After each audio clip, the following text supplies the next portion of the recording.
Bismillahirrahmanirrahim. Highnesses, Excellencies, ladies and gentlemen, Ms. Secretary General, the COVID-19 Great Reset has injected a new sense of urgency into the discussion of science and technology globally. While we all mourn the loss of lives around the world and the adverse impact on the livelihood of the humanity, it is clear that science and technology have undergone a profound change in the last 18 months. Simply put, the scale and scope of the fourth industrial revolution underway before the COVID-19 rupture has been accelerated significantly. Science, technology, and digitalization are indeed revolutionizing all dimensions of our lives, livelihoods, and relationships. Development of the vaccines in record time, bringing hope to billions of men and women haunted by COVID-19 around the world, is just one example. Initial assessments of the global context highlight the following trends.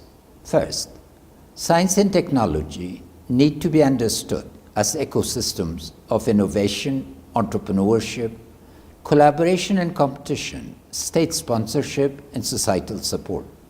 The velocity and complexity of the fourth industrial revolution, as explained by Klaus Schwab, makes catching up for the laggards and slow responders ever more difficult. Second, state support for research and development and the creation of the clusters of development, as demonstrated in the case of Apple, has been essential and will continue to be significant. The functions of the state are expanding a degree of accountability, efficiency, effectiveness, transparency, and the consequent legitimacy dividend is now directly connected to the extent to which states embrace science, technology, and digitalization in service of their citizens. Third, digitalization, as demonstrated by Alibaba, Tata Consulting Services, Siemens, Unilever, and other cutting-edge companies, is radically changing the definition of services in the landscape of competitiveness. Increasingly, national and regional competitiveness is going to be defined by the number of unicorns, companies that achieve the billion mark through innovative intellectual property. Women, youth, and named groups participating in leadership and management of these companies serve as indication of inclusion and dynamism. Fourth, economic strategy is increasingly becoming a choice between stakeholder capitalism and state capitalism, each with its own distinctive advantages, constraints, and implications. Fifth, a tale of two middle classes, as documented by Gillen, is unfolding. While the old middle classes in Europe and the United States are at serious risks of downward economic mobility, the new middle classes in emerging markets are likely to witness the prospects of upward economic and social mobility. Women and the elderly are likely to control substantial wealth by 2030, thereby determining choices in the consumer market and style of life. One projection is, by 2030, middle-class consumers in emerging markets will outnumber those in the United States, Europe, and Japan by 5-1, which is a twofold increase from 2020.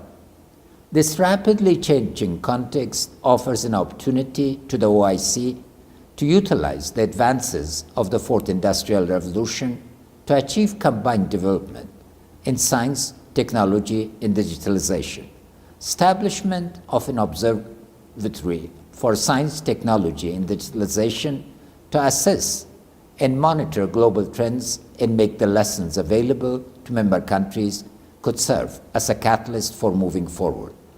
By serving as a source of global knowledge and trends, as well as the repository of experience of member states, the observatory would allow the OIC to offer its member states policy recommendations tailored to to their specific context in roadmaps to achieve convergence and partners to work with.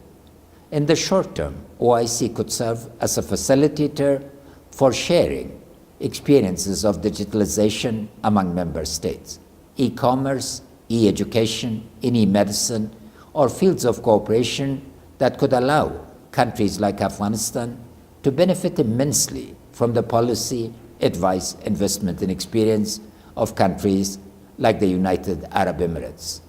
Timely advice in January of 2020 from Sheikh Tahnoon of Abu Dhabi on the potential risks of corona and what he termed the corona effect on the global economy enabled us to take the threat seriously and adopt a whole of government and whole of society measures that enable us to minimize the adverse impacts of the two first waves of COVID-19 on the lives and livelihoods of the Afghan people.